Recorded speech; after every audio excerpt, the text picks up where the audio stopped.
এখানে একজন ভাই হাড় পেয়েছেন, আপনি কি এর আগেও হাড় পেয়েছিলেন?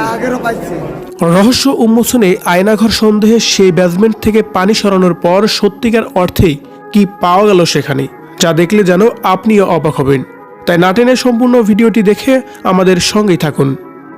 সম্প্রতি রাজধানীর ধানমন্ডি ৩২ নম্বরের শেখ মুজিবুর রহমানের স্মৃতি বিজড়িত বাড়িতে ভাঙচুর চালিয়েছিল বিক্ষত ছাত্র জনতারা।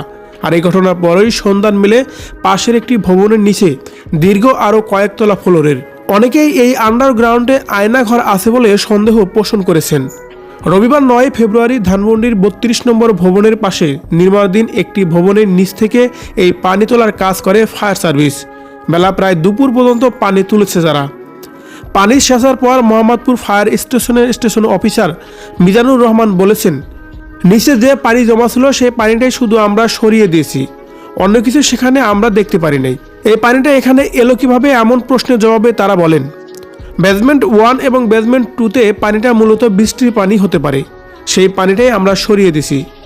এদিকে সেখানে উপস্থিত হওয়ার নাম না জানা একজনের কাছ থেকে জানা যায় সেখানে ময়লা আবর্জনাই বেশি, তবে কিছু জায়গায় মানুষের পুরনো জুতা ও জামা কাপড় পাওয়া গেছে।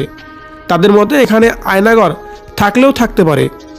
অন্যদিকে আরটিভির তথ্য মতে ধানমন্ডির ৩২ নম্বর ওই বাড়ির গ্রাউন্ড ফ্লোরে কিছু হাড়ের অস্তিত্ব পাওয়া যায়।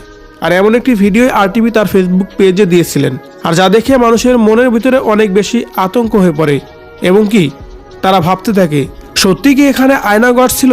তা না হলে এসব হাড়ের অস্তিত্ব কোথায় থেকে আসলো? নানা প্রশ্নই দেখা দিয়েছে সেখানে উপস্থিত হওয়া লোকজনদের মনে। ভিউয়ার্স, ফায়ার সার্ভিসের মতে সেখানে কোনো কিছুই পাওয়া যায়নি, কিন্তু বিভিন্ন ভিডিওর মাধ্যমে বিভিন্ন হাড়ের অস্তিত্ব এবং কি পুরনো জামাকাপড় ও জুতা পাওয়া গেছে সে ধানমন্ডির ৩২ নম্বর বাড়ির গ্রাউন্ড ফ্লোরে। ভিডিওগুলো দেখে আপনার কি মনে হচ্ছে? সত্যি কি সেখানে আয়নাঘর ছিল নাকি নেই? কমেন্ট করে জানিয়ে দিন কমেন্ট বক্সে।